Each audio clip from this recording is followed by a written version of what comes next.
Pernahkah kamu berpikir, apakah manusia benar-benar hilang selamanya dari dunia setelah mati?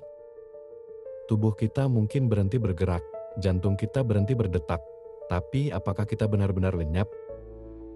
Atau ada sesuatu dalam diri kita yang tetap ada, sesuatu yang tak bisa dimusnahkan oleh kematian? Hari ini kita akan membahas bagaimana sains menjelaskan bahwa manusia dalam bentuknya yang paling fundamental tidak pernah benar-benar hilang alias abadi meskipun sudah mati. Namun terlebih dahulu kita harus memahami apa yang membentuk kita dan dari mana kita berasal.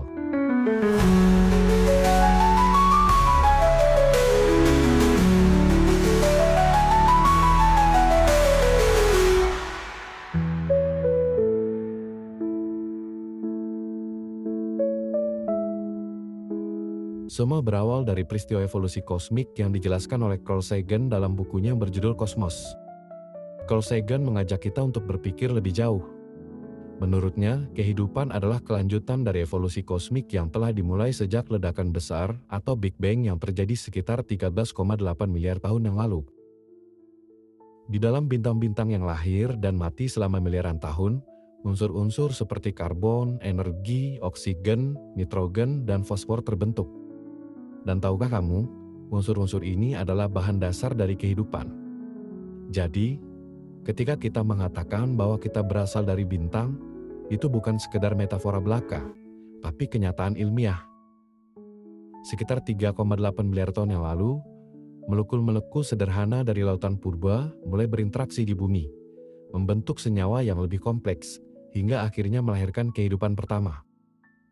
Mikroorganisme uniseluler seperti bakteri menjadi awal dari perjalanan panjang evolusi kehidupan.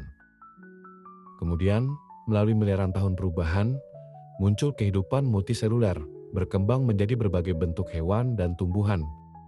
Ledakan Kambrium sekitar 540 juta tahun yang lalu menjadi momen penting di mana spesies baru bermunculan dengan cepat, termasuk nenek moyang ikan, amfibi, reptil, dan mamalia. Dan dari mamalia inilah, sekitar 6 juta tahun lalu, nenek moyang manusia pertama muncul. Dari mamalia awal itu, muncul nenek moyang manusia yang mulai berjalan tegak, seperti Australopithecus. Seiring waktu, muncul Homo neanderthalensis dan Homo denisova. Tetapi sekitar 300 tahun yang lalu, Homo sapiens berevolusi dengan kecerdasan yang lebih tinggi. Revolusi kognitif sekitar 70.000 tahun lalu memungkinkan mereka mengembangkan bahasa, seni, dan teknologi, hingga akhirnya menjadi spesies dominan di bumi. Kini, manusia tidak hanya beradaptasi dengan lingkungan, tetapi juga mengubahnya, membuka kemungkinan evolusi di masa depan yang mungkin akan mengubah kita menjadi sesuatu yang lebih dari sekedar Homo sapiens. Our universe is a constant exchange of energy, an infinite cycle of creation and destruction. Celestials use energy gathered from host planets to create suns, generating gravity, heat, and light for new galaxies to form.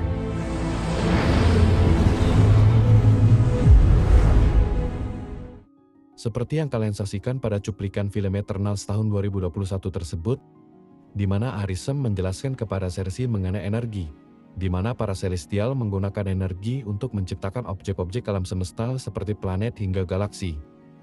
Ia juga menjelaskan bahwa alam semesta kita ini adalah bagian dari pertukaran energi secara terus-menerus tanpa henti. Di dalam fisika, energi adalah suatu hakikat yang abadi, tidak dapat diciptakan atau dimusnahkan, yang dijelaskan dalam prinsip hukum kekekalan energi. Hukum kekekalan energi adalah prinsip fundamental dalam fisika yang menyatakan bahwa energi dalam suatu sistem tertutup tidak dapat diciptakan atau dimusnahkan, tetapi hanya dapat berubah bentuk dari satu jenis ke jenis lainnya. Konsep ini pertama kali berkembang dari gagasan para filsuf dan ilmuwan di abad ke-17, seperti Galileo Galilei dan René Descartes, yang mengamati bahwa dalam sistem mekanis, energi tampaknya tetap ada meskipun bentuknya berubah. Pada abad ke-19, James Prescott membuktikan bahwa energi mekanik dan panas memiliki hubungan yang setara, yang kemudian menjadi dasar dalam perkembangan hukum termodinamika. Hermann von Helmholtz memperluas konsep ini dengan menyatakan bahwa energi dalam sistem tertutup selalu konstan, yang menjadi dasar bagi banyak teori fisika modern. Albert Einstein kemudian memperkenalkan teori relativitas khusus yang menunjukkan bahwa massa juga merupakan bentuk energi melalui persamaan, memperluas pemahaman tentang kekekalan energi ke dalam ranah fisika nuklir dan kosmologi. Furthermore, the equation E is equal mc square, in which energy is third equal to mass multiplied with the square of the velocity of light, showed that very small amount of mass may be converted into a very large amount of energy, and vice versa. The mass and energy were in fact equivalent, according to the formula mentioned above. This was demonstrated by Cockcroft and Walton in 1932 experimentally. Einstein mengubah cara kita memahami alam semesta dengan teori relativitas khususnya pada tahun 1905 itu. Ia menemukan bahwa ruang dan waktu itu relatif, tergantung pada kecepatan pengamat. Dari sini, ia juga menyadari bahwa massa dan energi itu sebenarnya sama, hanya dalam bentuk yang berbeda. Inilah yang dirangkum dalam rumus terkenalnya, E sama dengan mc kuadrat, yang berarti massa bisa berubah menjadi energi dan sebaliknya. Tapi sebenarnya, apa itu massa?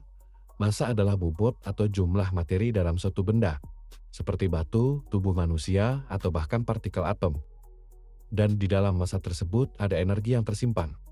Contohnya, setiap atom dalam tubuh kita memiliki energi yang luar biasa besar, tapi biasanya energi ini terikat dan tidak dilepaskan. Jika suatu saat massa berubah, seperti dalam reaksi nuklir, sebagian besar massa bisa berubah menjadi energi dalam jumlah besar. Sebelum Einstein, orang mengira bahwa energi hanya bisa berubah bentuk, seperti dari gerak menjadi panas. Tapi Einstein menunjukkan bahwa massa itu sendiri adalah bentuk energi. Jadi, hukum kekekalan energi tetap berlaku, tapi dengan pemahaman baru. Bukan cuma energi yang kekal, tapi juga hubungan antara massa dan energi di seluruh alam semesta. I want to demonstrate a fundamental principle of physics known as the conservation of energy. The fact that energy cannot be created or destroyed. Okay? Can you pull that up to your nose? Hands down.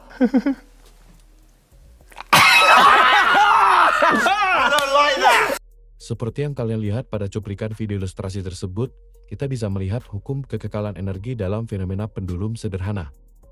Jika sebuah bola digantung dengan tali dan kemudian ditarik ke satu sisi lalu dilepaskan, bola tersebut akan berayun ke arah berlawanan dengan kecepatan dan energi yang sama.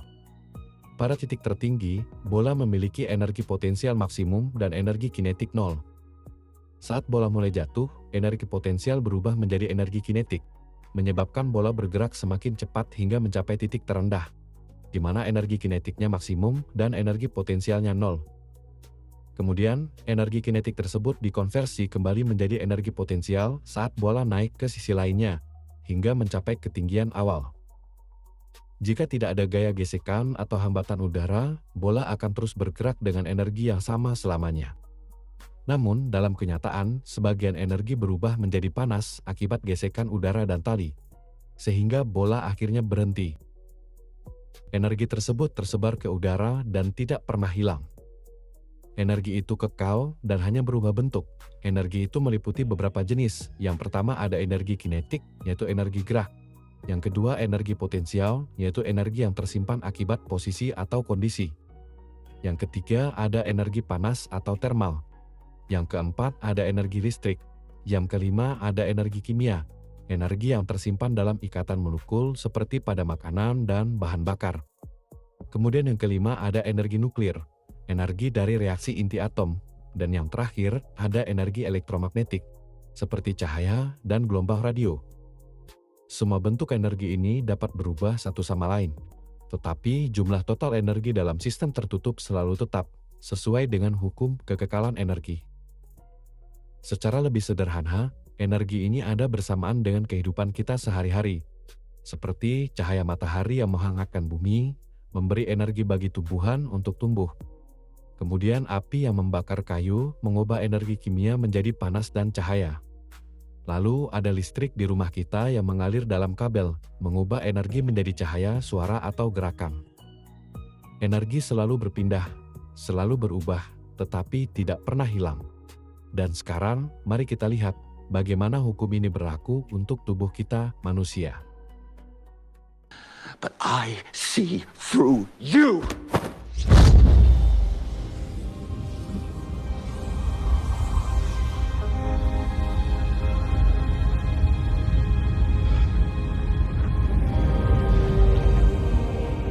Setiap detik dalam hidup kita, tubuh kita dipenuhi oleh energi.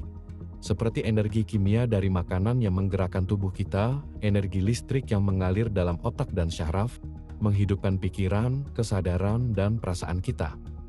Lalu energi panas yang menjaga suhu tubuh agar tetap stabil. Kemudian energi mekanik yang memungkinkan kita bergerak, berjalan, hingga berlari untuk menjalani kehidupan. Tapi yang jadi pertanyaan besarnya adalah, saat kita meninggal, kemana energi-energi ini akan pergi? Jawabannya, energi itu tetap ada di alam semesta. Setelah kita meninggal, panas tubuh kita perlahan dilepaskan ke udara. Lalu, energi kimia dalam tubuh dipecah oleh bakteri menjadi bagian dari tanah, memberi kehidupan baru bagi organisme lain.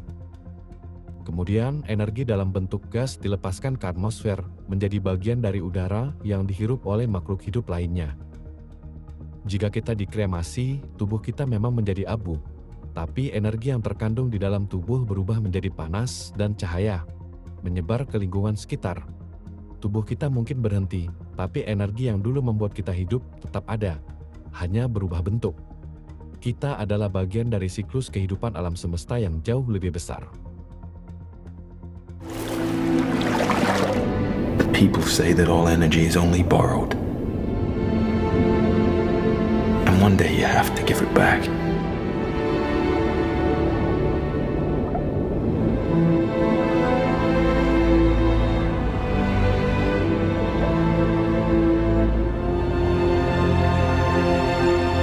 Ewa holds all her children in her heart.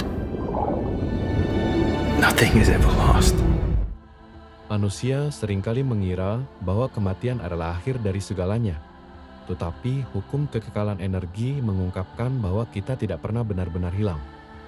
Dalam sains, energi tidak bisa diciptakan atau dimusnahkan, tetapi hanya berubah bentuk. Tubuh kita adalah kumpulan energi yang terus bergerak. Mulai dari energi kimia dalam makanan yang kita konsumsi, energi listrik yang mengalir dalam saraf otak kita, hingga energi panas yang menjaga kehidupan tetap berlangsung.